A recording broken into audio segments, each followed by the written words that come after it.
Hoje com o pastor Joseph Prince. Glória a Deus. Hoje eu tenho algo da parte do Senhor que vai te abençoar ricamente. Seja qual for a luta que você está passando, o Senhor tem uma palavra para você nesta mensagem.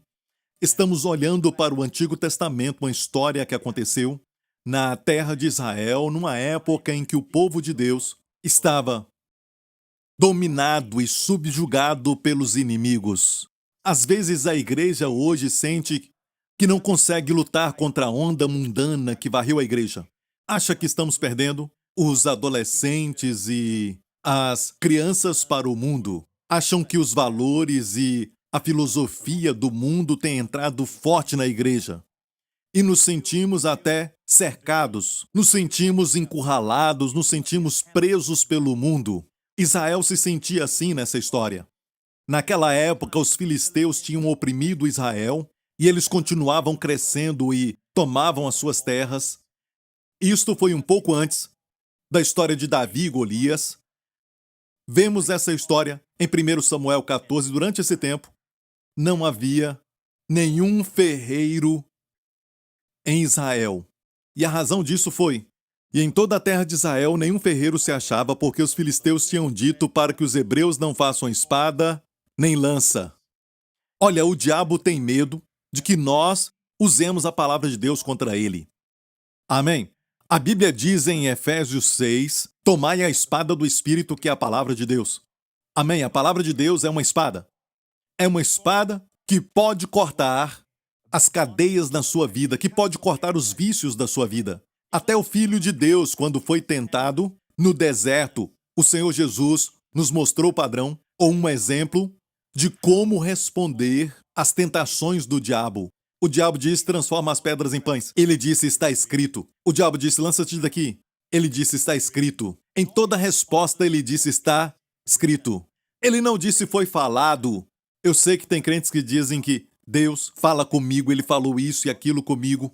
Deus disse isso, Deus fala com eles o tempo todo. Mas Jesus falou das Escrituras. Ele falou da Bíblia, ele falou da palavra, a palavra escrita. Ele não falou, foi falado, está escrito. Amém? O diabo coloca medo no seu coração, você diz, está escrito. Deus não deu o espírito de medo, mas de poder e de amor e de moderação. Quando o diabo falar, você está sentindo isso no seu corpo? Isso vai piorar, você diz, pelas suas feridas eu fui sarado. Está escrito na palavra também, amém? Glória a Deus. Quando o diabo falar, os seus filhos vão crescer rebeldes como os do mundo. Olha para os amigos dele. Você diz, educa a criança no caminho em que deve crescer, está escrito. E quando ele crescer, não vai se apartar dele. Amém? Você pode dizer, está escrito, a semente do justo é liberta. Glória a Deus. O diabo está tentando tirar a espada da igreja. E olha bem aqui, o inimigo não queria que Israel fizesse espadas ou lanças. E vivemos em um mundo onde eles dizem que branco é preto e preto é branco. Estão tentando trazer um novo padrão de valores para a igreja. E a igreja parece que está um pouco perdida no natural em termos de como responder a isso. Bem, quando Deus oculta coisas na Bíblia, eu falo oculta porque no Antigo Testamento tem muitas histórias ali escondidas. São verdades e revelações que servem para nós hoje. Amém? E talvez você se sinta cercado de sintomas no seu corpo, você está cercado de pressão financeira, ou está cercado por problemas na família ou problemas no casamento. Deixe-me falar isso, a resposta está na palavra de Deus. E Deus tem a resposta e uma palavra viva para você. Posso ouvir um amém? Alguém disse isso antes, que se você juntar todos resultados dos estudos de psicologia e também de tratamentos mentais, você vai ver este princípio. Viva o presente. Como Jesus disse, não se preocupem com o amanhã. Jesus falou nas bem-aventuranças, não se preocupe com o que comer, o que beber, ou até mesmo com o que se vestir. E ele disse, não se preocupe com o amanhã. Não se preocupe com amanhã. Basta a cada dia o seu mal. Olha, na oração do Pai Nosso não falamos o pão mensal nos dá hoje. Oramos, o pão nosso de cada dia nos dá hoje. E Deus te dá o maná só para aquele dia. Amém? Você não guarda o maná de hoje para amanhã ou para a próxima semana, se preocupando com amanhã, se preocupando com aquela viagem, se preocupando com aquela reunião, se preocupando o amanhã hoje. Não há graça para isso. Deus quer que você viva hoje, hoje. Sim, planeje, você deve planejar para o amanhã, mas você não deve se preocupar. Não use a graça de hoje para o amanhã. Não há graça para aquele evento, para aquela data que vem por aí, ou uma luta que virá. Não se preocupe hoje. Amém? Nós só temos graça para hoje, para vencer as lutas hoje. Então todas as conclusões da psicologia e saúde mental se resultam nisso. Se você aprender a viver o presente, quando estiver com alguém, foque no presente. Agora mesmo você está na igreja ouvindo a palavra de Deus, que bênção isso é. Amém? Esteja presente. Você pode ouvir vozes de pessoas ao seu redor, alguém tossindo ou espirrando, mas acima de tudo isso, guarda sua mente para não ficar distraído com preocupações de amanhã ou da próxima semana ou até com o que você vai comer. Amém? E você perde aquilo que Deus está falando contigo agora. Amém? Então a melhor coisa é viver no momento. E psicólogos sempre estão falando que se as pessoas aprenderem a viver no presente, não vão ter preocupação e medo. Por quê? Porque preocupação tem a ver com o futuro, certo? Remorso, medo ou condenação tem a ver com o passado, algo que você fez ou algo que você gostaria de voltar no tempo e desfazer. Isto é viver no passado. E muitos estão vivendo com preocupações sobre o futuro ou estão vivendo com remorso do passado. Então viva o presente, a sua mente vai ficar sadia. Antes da psicologia falar isso, o Senhor Jesus falou isso 2000 anos atrás na montanha. Ele disse, não se preocupe com o amanhã. Basta cada dia o seu mal e o Senhor nos deu o maná para cada dia. O maná caía sobre os filhos de Israel no deserto. Isso acontecia todo dia. E se alguém se preocupasse que amanhã não teria maná o suficiente e começasse a guardar para o próximo dia, bem, aquele maná que eles guardaram ficaria ruim. Era um maná ruim. Amém? Ficava cheio de vermes. Ficava podre. Então o maná fresco, a comida de campeões, a comida dos anjos, a Bíblia diz, vem uma vez por dia. Então a graça que você precisa para as lutas que você enfrenta hoje virá todo dia.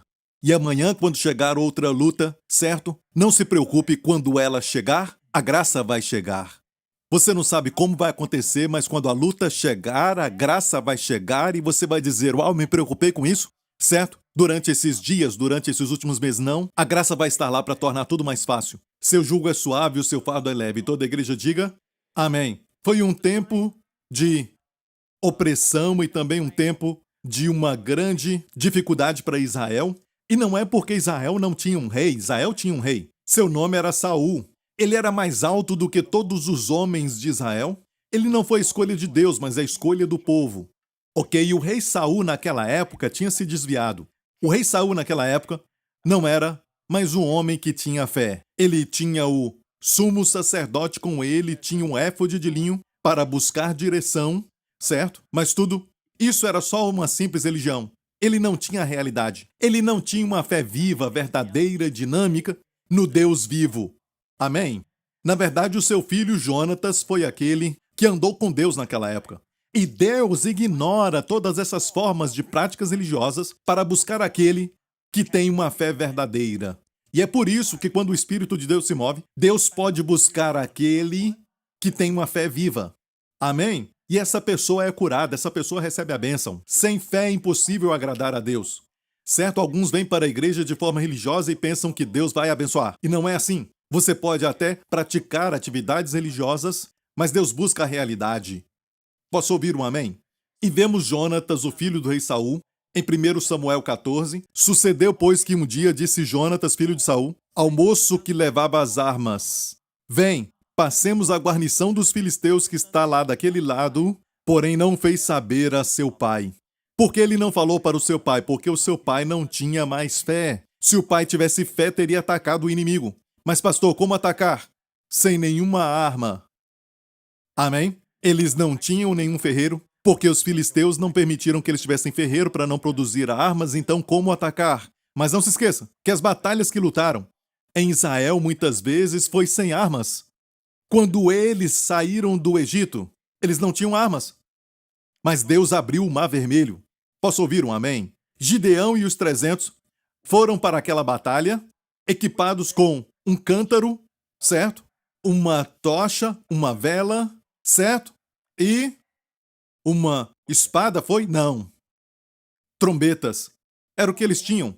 E o inimigo era tão numeroso, a Bíblia diz, como as areias da praia do mar. Não era só um inimigo, mas muitos inimigos estavam unidos para lutar contra a pequena nação de Israel, e Deus disse, certo? E Deus disse, você tem muitos homens, e os fez reduzir todo aquele exército que estava com ele para somente 300 homens. E ele foi para a batalha. Pense nisso. Deus pode salvar sem lança e espada. Posso ouvir um amém, igreja? Este é o Deus de Israel do qual estamos falando. E Jonatas estava aqui falando com o seu moço, o moço que levava as suas armas. O nome desse jovem não é por acaso. Mas te digo isso, nos dias atuais eu prefiro passar tempo com alguém que não é reconhecido pela igreja, que não tem nenhum tipo de título, mas tem uma fé verdadeira, dinâmica. Amém? Do que alguém que tem a fama, tem o título e até mesmo algumas coisas no seu nome, mas perdeu a sua fé. E você? Amém? E olha bem, Jonatas era um jovem na época, e disse ao moço que estava com ele, os dois eram jovens. É incrível que Deus usa tantos jovens na Bíblia, e pensamos que a Bíblia fala sobre histórias de pessoas idosas com profetas barbudos. Sabia que muitos profetas eram jovens. Quando Deus chamou Jeremias, ele era um adolescente. Ele disse, eu sou novo demais, e Deus disse, eu serei contigo e te farei como coluna de ferro contra o povo, não temas. Ele era novo, estava com medo. Amém. A Bíblia fala de Daniel e os seus 3 amigos quando foram para o cativeiro do rei Nabucodonosor da Babilônia. Eram jovens, talvez adolescentes naquela época. Amém? E ainda assim, Deus os usou muito. E temos essa ideia que, quando você é jovem, você não tem experiência, você precisa aprender. Não é o aprendizado do mundo. O aprendizado do mundo demora muito, demora anos e anos e anos, mas Deus pode pegar um jovem e usá-lo para a sua glória. Amém? Onde estão os jovens? Aleluia! Onde estão as jovens? Amém? Sabe, eu comecei a pregar a palavra quando eu tinha 16 anos.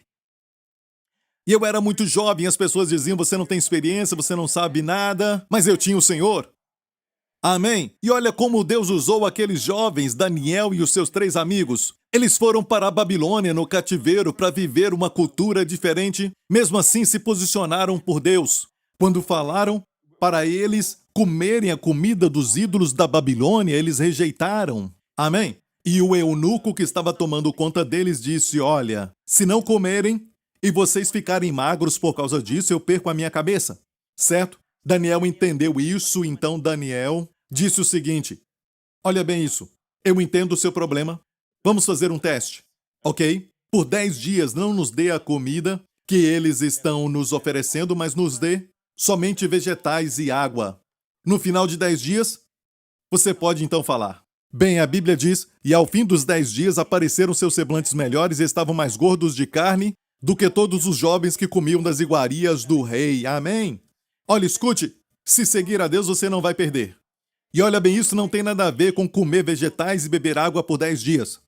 Ok? A Bíblia, quando fala gordo de carne, não quer falar de gordura. É a palavra firme em hebraico. Amém? Todo o colágeno voltou. Aleluia.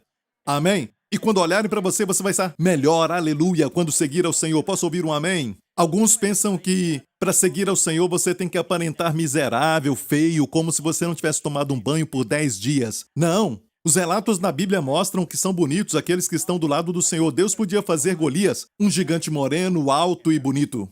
Ele era alto, não sei se ele era moreno, mas ele não era bonito. Tenho certeza disso. Ele era feio, a Bíblia diz, mas Davi, se você ler a Bíblia, vai dizer que ele era um homem de boa aparência. Então por que a Bíblia não fala essas coisas para nós? Dizendo que Golias era bonito, o inimigo era bonito, mas o povo de Deus é feio. Mas Deus estava com eles. Iria confortar alguns de nós. Muitos de nós. Ok? Alguns estão dizendo, não ia me confortar. Tudo bem, o fato é este. Até as mulheres, as esposas de Abraão, Isaque e Jacó, a Bíblia diz que elas eram mulheres lindas.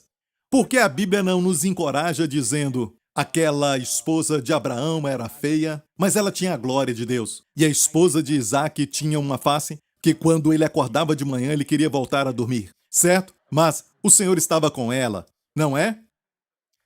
Sabe? Olha, a Bíblia diz que a esposa de Abraão, Sara, era linda e quando ela tinha 60 anos, que Faraó, o rei do Egito, a desejou para o seu harém. Por que a Bíblia fala assim, desencorajando a muitos de nós? Eu não acho que a Bíblia está nos desencorajando, eu acho que a Bíblia está dizendo que quando você segue a Deus, você nunca vai perder. Amém? E muitos heróis da Bíblia eram jovens. Eram jovens e Deus não deixou que eles perdessem a batalha. Não tem nada a ver com cosmética, não tem nada a ver com comer vegetais e beber água. Como eu disse, se você passar 10 dias comendo só vegetais e bebendo água, no final dos 10 dias você vai ficar magro. E você vai ter que correr no chuveiro para ficar molhado. Certo? Não foi assim que aconteceu, mas foi a fé deles em Deus. Amém? Os discípulos de Jesus, todos eles, com exceção de Pedro, que era um pouco mais velho, mas o mais velho deles tinha 30 anos de idade. Quando ele começou, Jesus, e Pedro talvez tinha quase 30, ou até 30, mas o resto deles tinha 20 e poucos. Exceto João. João talvez era adolescente. Então pense nisso, quando o Senhor os escolheu, eles eram jovens. Onde estão os jovens? Onde estão os jovens? Sabe, Jó tinha 3 amigos. Eu tenho uma mensagem chamada A História de Jó pelas Lentes da Graça. Jó foi, a Bíblia diz, atacado pelo inimigo. Certo, é uma história linda, eu não vou pregar sobre essa mensagem hoje, mas ele tinha 3, não dá para dizer amigos. Eram amigos, mas pareciam mais perseguidores. Certo? 3 amigos para confortar Jó e disseram: você sabe por que essas coisas aconteceram a você? Você pecou contra Deus. Isso tudo aconteceu porque você fez algo. Você fez o mal. Olha, eles não consolaram coisa alguma. Ok? E depois chegou um outro amigo. O seu nome era Eliú. Eliú ficou quieto. Ele ficou quieto enquanto os outros amigos acusavam a Jó. E finalmente ele falou e disse: a razão do meu silêncio é porque eu acho que a experiência deve falar. Os experientes devem ser aqueles a abrirem a boca. Mas quando eu ouvi esses 3 que são muito mais velhos do que eu, Eliú disse: eu não percebo sabedoria nas suas bocas. Mas ele disse assim: há um espírito no homem, e o fôlego do Altíssimo o dá inspiração. Mesmo ele sendo jovem, ele falou de Deus e consolou a Jó, mas não poupou a Jó. Onde Jó estava precisando de correção, ele corrigiu Jó e no final Jó recebeu a restauração de tudo. Aleluia! E Eliú representa Jesus, o nosso Senhor. O Senhor Jesus era um jovem quando morreu na cruz, amém? Quando tinha apenas 33 anos. E ele fez muito mais do que qualquer outro homem fez em apenas 3 anos e meio. Amém? Glória a Deus! E amigos, eu quero dizer que Deus pode te usar e Deus vai te usar mesmo sendo jovem. No Antigo Testamento, tem muitos homens. Eu não deveria falar muitos porque você pode contar, talvez, 10 homens, mais ou menos isso, que foram chamados homens de Deus. Na Bíblia falamos que todo mundo era um homem de Deus, era um homem de Deus. Mas a Bíblia foi muito cautelosa em usar o termo homem de Deus. Nem todo homem é homem de Deus. No Antigo Testamento, dá para contar o número de vezes que o termo homem de Deus aparece. É muito usado para Moisés, o homem de Deus. Moisés, o homem de Deus. Foi usado para Elias e também para Eliseu. Foi usado para Davi. Foi usado para um homem chamado Semaías. E olha, poucas pessoas tiveram esse título importante, homem de Deus. Mas sabia que no Novo Testamento, só um homem foi chamado homem de Deus. Sabe quem foi? Timóteo. E Timóteo foi um pastor jovem. Quando Paulo escreveu a ele, disse assim: mas tu, homem de Deus, chamou Timóteo de homem de Deus. Em outro lugar ele disse: ninguém despreze tua mocidade. Timóteo era um jovem. Onde estão os jovens? Aleluia! Deus está te chamando. Ele está te chamando para ser uma arma da justiça nas suas mãos. Aleluia! Deus está te chamando para ter uma fé verdadeira, enquanto a igreja está se tornando complacente, passiva e às vezes até assentada confortavelmente, esperando tudo ficar bem ou então a volta do Senhor Jesus. E ele vai voltar, é lógico, mas esses jovens que Deus está levantando nesses últimos dias com a fé verdadeira, amém, vão proclamar o evangelho de Jesus Cristo e vão fazer as pessoas se apaixonarem por Jesus, amém? E vão fazer o nome de Jesus ser exaltado, aleluia, enquanto esperam a volta de Jesus. Amém? Não quero viver uma vida, sabe, de passividade. Sabe, e o Senhor Jesus falou assim, pode até chocar alguns de vocês, mas Jesus disse assim: aquele que não odiar seu pai, sua mãe, seus filhos, certo, irmãos, irmãs, tudo mais, ele disse amor a mim, certo? Ou seja, aquele que ama pai e mãe mais do que a mim não é digno de mim. Jesus falou. Ele não disse para odiarmos as pessoas. A Bíblia diz: marido, amai as vossas mulheres, está escrito, certo? E devemos amar uns aos outros. Deus Foi quem nos deu a família e quer que amemos a família, mas está dizendo, escute isso, não deixe que a pessoa amada seja a principal. Coloque o Senhor em primeiro lugar. Está me ouvindo? Amém? Se você disser, eu não posso fazer aquela viagem missionária, sabe? Eu tenho muitas responsabilidades, eu não quero deixar a minha família, sabe? A minha esposa não fica muito feliz quando eu passo muito tempo na igreja, ou meu marido não gosta disso. Deixe-me falar isso. Eles não vão sofrer porque Jesus é o primeiro. Quando você faz isso, tudo o que você perde por amor ao seu nome, você vai receber 100 vezes mais. Agora, nesta vida. O Senhor falou isso. Posso ouvir um amém?